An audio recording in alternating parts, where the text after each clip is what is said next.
കുട്ടികളെ വിളിക്കുന്ന പേരാണ് ഇഡിയറ്റ് എന്നുള്ള പേര്. ഞങ്ങൾ വന്ന അന്ന് മുതൽ കേൾക്കുന്ന പേരാണ്. എന്തുകൊണ്ടാണ് ഇങ്ങനെ വിളിക്കുന്നത് ഞങ്ങൾക്ക് അറിയത്തില്ല. എനിവേസ് ഞങ്ങൾക്ക് ചിലപ്പോൾ ഗവൺമെൻറ്റിൽ ചിലപ്പോൾ ഞങ്ങൾക്ക് കിട്ടാത്തത് കൊണ്ടാണോ ഞങ്ങൾ പ്രൈവറ്റ് കോളേജിൽ ഇത്രയും ഫീസ് കൊടുത്ത് പഠിക്കുന്നത് കൊണ്ടാണോ എന്നറിയില്ല.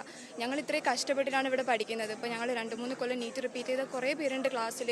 ഇത്രയും സ്ട്രഗിളും ഇത്രയും ഡിപ്രസും ഇത്രയും ഇത് വന്നിട്ടാണ് ഞങ്ങൾ ഇവിടെ വരുന്നത്. എന്നിട്ടും ഇതിങ്ങനെ തുടർന്ന് ഇങ്ങനെ ഇങ്ങനെ അനുഭവിക്കണം എന്ന് പറയുമ്പോൾ വളരെ സങ്കടമായ ഇങ്ങനെ കാര്യമാണ്.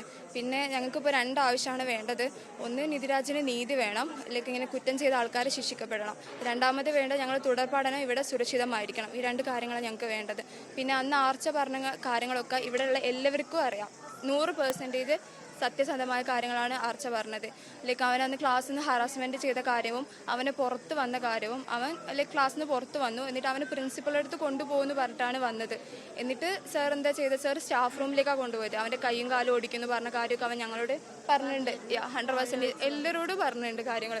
എന്നിട്ട് എൻ്റെ രാത്രി ഈ പ്രശ്നം നടന്നെന്ന് രാത്രി എന്നെ വിളിച്ചിട്ടുണ്ടായിരുന്നു. ഒരു മണിക്കൂറോളം സംസാരിച്ച്. അപ്പോൾ ഇവൻ പറഞ്ഞത് സാർ ഇങ്ങനെ ഭീഷണിപ്പെടുത്തി സ്റ്റാഫ്സ് ഉണ്ടായിരുന്നു എന്നൊക്കെ പറഞ്ഞിരുന്നു. പിന്നെ അത് ഈ പേപ്പർ മീറ്റിങ്ങിന് പാരൻസ് വരുന്നില്ല എന്ന് പറഞ്ഞിട്ടായിരുന്നു. കുറേ ഓൻ കേട്ട് നിന്ന് പിന്നെ പ്രതികരിച്ചു. അമ്മേനെ പറഞ്ഞപ്പോഴാണ് ഓൻ പ്രതികരിച്ചത്.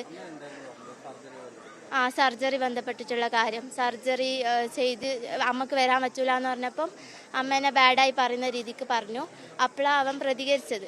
അതുവരെ അവൻ മിണ്ടാണ്ടിരുന്നു. അത് ക്ലാസ്സിൽ എല്ലാവരും കേട്ടിരുന്നൊരു കാര്യമാണ്.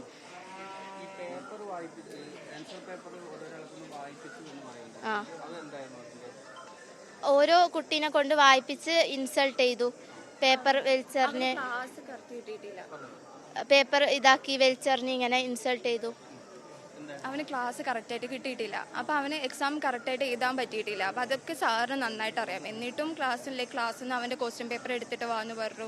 എന്നിട്ട് പോയിട്ട് എല്ലാവരുടെ മുമ്പിൽ ഓരോ സ്റ്റുഡൻറ്റിനെ വെച്ചിട്ട് ഇങ്ങനെ അവൻ കുറേ സഹിച്ചു നിന്നു. ഒരു അരമണിക്കൂറിൽ കൂടുതൽ അവൻ സഹിച്ചു നിന്നു.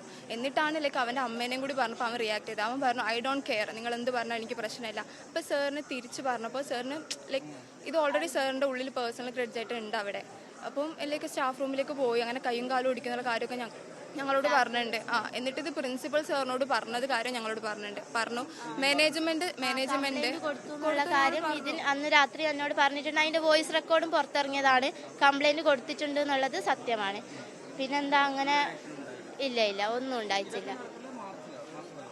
പക്ഷെ ഇതിന് പറഞ്ഞിരുന്നത് പോലീസ് കംപ്ലൈന്റ് വേണ്ട, പക്ഷെ സാറിനെതിരെ ഇവിടെ പ്രിൻസിപ്പൾ അടുത്ത് കംപ്ലൈന്റ് കൊടുത്തു എന്നാണ് വിളിച്ച് പറഞ്ഞത്. സാർ വാൺ ചെയ്യാമെന്ന് പറഞ്ഞിട്ടുണ്ട്. മാനേജ്മെന്റ് റാംസാറിനെ വളരെയധികം സപ്പോർട്ടാണ്, അതുകൊണ്ടാണ് ഒന്നും ചെയ്യാൻ പറ്റത്. സാറിന് കുറെ കംപ്ലൈന്റ് വരുന്നുണ്ടെന്ന് പ്രിൻസിപ്പൽ സാർ ഞങ്ങളോട് പറഞ്ഞിട്ടുണ്ട്. പ്രിൻസിപ്പൽ സാറ് നിതിനോട് പറഞ്ഞ കാര്യം നിധി ഞങ്ങളോട് പറഞ്ഞിട്ടുണ്ട്.